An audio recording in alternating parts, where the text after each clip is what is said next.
Amber Ashes by G.M. Blackjack. Chapter 18. Defenders. Star-crossed ships were a paradox inside. The runic material they were made out of was inherently pitch black, but the runes themselves always glowed with brilliant colors. In any given area, one color tended to dominate over all the others, creating blue rooms, red rooms, and even silver rooms from time to time. The bridge was pink. Scarcity hated the color pink. Ever since this whole fiasco had started, she'd seen almost nothing but pink. Even her personal quarters were pink here. It was as though the corpses of her ancient enemies were determined to mock her from beyond the grave. She turned her attention to the display screen in front of her, embedded into a dark podium. It could display things in 3 dimensions, if it wanted, but Scarcity didn't want every model she looked at to be coated in pink. It looked ugly, among other reasons. Bad memories that made her scar sting. "Hey, Scarcity? Boss?" Scarcity sighed. "What is it, Glimmer?" "You know the drilling's going well." "Yes, I do. Get to the point, please." Glimmer sighed. "Would it kill you to, be nice? We have limited personnel, and the more you make it seem like you don't care, the less confident they get. Morale is an important thing, especially when we can't restock." "That's your job." "They still look to you." Scarcity furrowed her brow, and then sighed. "It's not easy when you can feel existence creeping in from all sides." "You know how to lead." "I do. The great enchantress, slayer of stars." Scarcity smirked. "The mission never ends." "There can't be an endless number of runes. We'll get them all eventually." "The Marodi." "So what if they have a few? They don't really matter. Their path is already doomed. Their fate is of no concern to us." Scarcity nodded slowly. "True, but this rune matters more than all others we have encountered. They cannot be allowed to have it. Which is part of what I'm here to talk to you about. There's a pretty good chance those anomalies we've been detecting are microscopic unity probes, analyzing us for possible attack avenues." The soft lines that had been coming to Scarcity's face over the course of the conversation vanished in an instant. "How long? Considering that all of Unity is run by a super AI, I'm surprised they haven't already attacked." "We have all defenses we can muster." Scarcity put a hoof to her chin. "Put the crew on high alert. It won't do much, but it'll do something." "That order is already being processed. I just came to tell you before the alarm starts."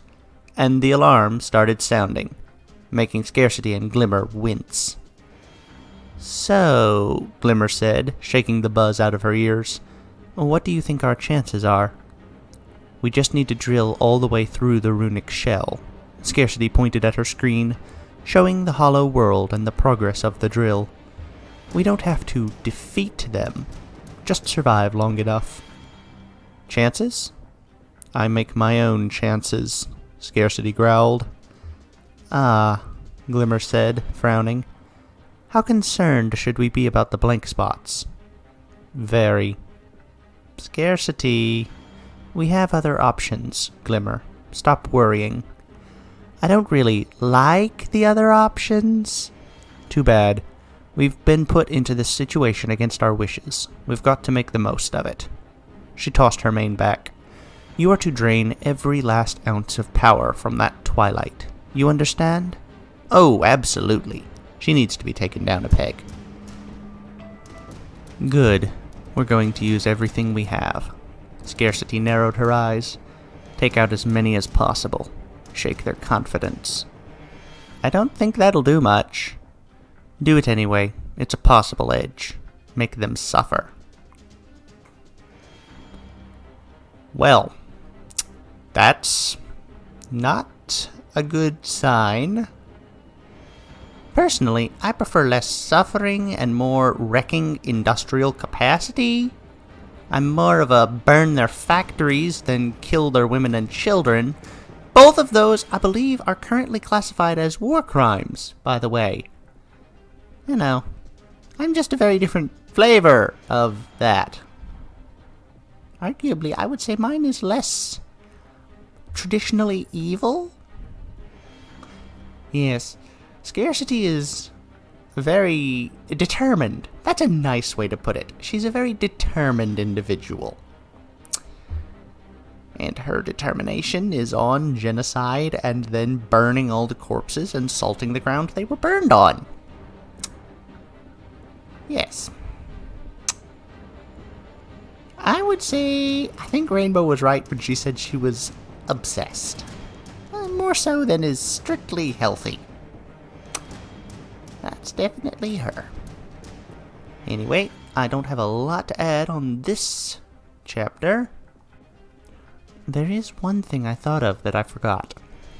This technically might be a spoiler, but it's a very minor one.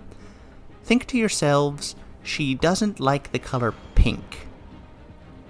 Where have we seen pink associated with in this story? I'm not going to give the answer because I don't want to insult your intelligences. I assume you'll be able to figure it out. It's not a trick question. Anyway, I'll see you again later. Goodbye, everyone. Thanks for listening.